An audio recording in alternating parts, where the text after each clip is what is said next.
Rain falls hard over Lagos, a city that never sleeps. But tonight, something ancient is stirring. Adanna Nwosu sits alone in her dim apartment, tracing her fingers across her late mother's notebook, the one that took her life to protect. The final words read, "The treasure is not gold, my daughter. It is buried beneath our name," and outside thunder whispers, as if answering her. Days later, she leaves Lagos, heading east to her mother's forgotten village, Umuagu. The bus trembles over muddy roads. Outside, villagers stare as she passes. Some whisper her name. A blind old woman mutters softly, "The Nwosu blood always returns to the soil, even when it tries to run."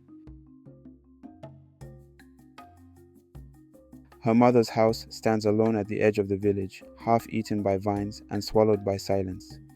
Inside, the walls hum faintly. The air smells of dust and memory. Beneath the bed, she finds a locked chest, small, heavy, waiting. That evening, her uncle appears, Chief Nkem, the man who buried his fear in tradition. "Chief," low growl, "leave the chest alone, Adanna. Some things in our blood must never rise again." Adanna, defiant, "Then why did Mama write about it?" He looks away, and for the first time she sees fear in his eyes. At the village market, she meets a man, Obinna, a quiet historian from Nsukka. "Obinna, they say your ancestor buried a king alive and sealed him with an idol that screams when unearthed." His smile fades. His eyes hold something ancient, something watching. That night, a floorboard creaks beneath her bed. She pries it open, a cold iron key, and a folded map marked with a strange symbol. The same symbol carved into the chest. The chest opens with a slow metallic sigh. Inside, her mother's faded photograph holding a golden idol and a letter that smells of earth. Mother's voice, soft echo, "If I don't return, my child, the voices have found me." Adanna's breath catches. The past has begun to breathe again. Adanna and Obinna follow the map, deep into the forest the villagers fear. The air grows heavy. Even the birds refuse to sing. Obinna whisper, "This place doesn't like visitors." And the ground, it trembles beneath them. They find it an ancient stone shrine wrapped in vines and moss. Carvings cover its surface, faces that seem to watch her move. When her hand touches the stone, a low hum fills the air, like the earth is waking. Images flood her mind, flames, screams, a man in chains begging for mercy. She sees her great-grandfather bury a king alive, whispering, "Forgive me, I trade my blood for their silence." Then everything fades to black. The past has found its way through her veins.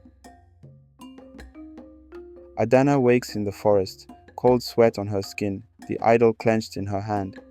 Obinna watches her, fear and curiosity battling in his eyes. Obinna, quietly, "You screamed, but it wasn't your voice." Adanna looks down. The idol is bleeding.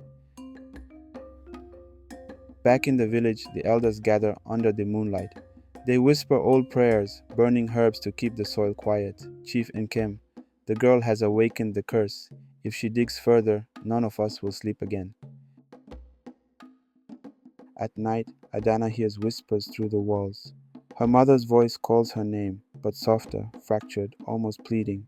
Mother's voice, echo, "Do not trust the living, my child. They fear the truth more than death." Obinna disappears the next morning. In his room, Adanna finds the idol missing, and a note, "Forgive me, I need to know what it's worth." Her blood runs cold. Greed has awakened what fear once kept buried. Adanna follows the footprints through the forest, rain falling, mud swallowing her steps. She finds Obinna digging near the shrine, the idol glowing red in his hand. Adanna screams, "Stop!" But it's too late. The earth splits beneath them. They fall into darkness, into a hidden tomb beneath the forest. Carved walls glow faintly with ancient Igbo symbols. At the center, a coffin made of stone, sealed with blood. A voice echoes through the chamber, deep, hollow, older than time. "Spirit, the blood of Nwosu chained me beneath their name. Now the blood of Nwosu must set me free." Adanna realizes she is the price. Obinna tries to run, but his body turns to dust mid-step. The king's spirit steps closer to Adanna. Spirit, only truth can break the chain. She takes the idol and smashes it against the coffin. The tomb begins to crumble. Fire erupts from the cracks. Adanna crawls toward the light, dragging herself out as the forest burns. Behind her, the shrine collapses into the earth forever. Days later, Adanna stands before the ashes of her mother's home. She buries the idol's remains beneath a lone tree. Adanna whispers, "Some treasures are not meant to be found." But as she turns to leave, the soil moves, just slightly. At dawn, Adanna wakes to the sound of soft footsteps outside her house. A stranger in white stands by the tree, a young boy with eyes too ancient for his face. Boy, quietly, "He thanks you, but he's not gone." Before she can speak, the boy vanishes into mist. That evening, Adanna notices a scar forming on her palm, in the shape of the same symbol from the map. It burns when she sleeps and glows when she dreams. Her blood carries what the soil tried to bury. Chief Enkem calls her to his hut, his face heavy with guilt. "Chief," weakly, "we sacrificed him to protect our name, but your mother tried to set him free." Adanna, trembling, "So she died for the truth?" "Chief, no, she died for love." He hands her an old photograph, her mother and another man standing before the shrine. Not Obinna, not the chief, but someone who looked just like her. The truth claws at her mind. The buried king wore her face. That night, Adanna stares into the mirror. The reflection smiles before she does. Reflection, softly, "We are not two, Adanna. We are one soul divided by blood." The buried king lives in her. The next day, villagers find her walking toward the forest, barefoot, eyes black as coal. Her voice echoes in two tones, one hers, one ancient. Adanna, possessed. "The soil remembers, the blood remembers. I am both curse and cure." She returns to the ruins of the shrine, now covered in smoke and ash. Every step she takes, the ground pulses like a heartbeat.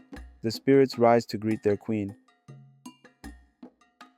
Adanna kneels, drawing the symbol of her bloodline in ash. She speaks words no living person should remember. The ground splits, revealing bones, gold, and fire.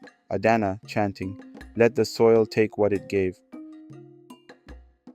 The king's spirit stands before her, his face calm, his eyes her own. "Spirit, one of us must sleep forever. Choose." She looks at her scar and smiles. "Adanna, then let me rest." The forest explodes in white light, swallowing everything. When the dust clears, there is no shrine, no Adanna, only a single tree growing where the tomb once was. Years later, villagers say when the wind blows through that tree, it sounds like a woman's laughter. Some say it's the spirit of the buried queen. Others say it's just the soil remembering her name. In Lagos, a newspaper headline reads, "Archaeologist disappears, village denies knowledge." Beneath the article, a photograph, Adanna smiling, her eyes strangely glowing. One night in Lagos, a little boy knocks on a stranger's door.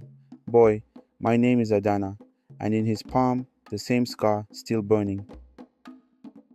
The camera pans to the horizon, dark clouds forming above Umuagu again. A whisper carries through the wind. The soil never forgets. And somewhere deep below, in silence, something moves again. The echoes never die. End of story. The soil never forgets what blood hides. This is Beyond Limits TV, where struggle becomes strength. Like, share, and subscribe if you believe it's never too late to rise.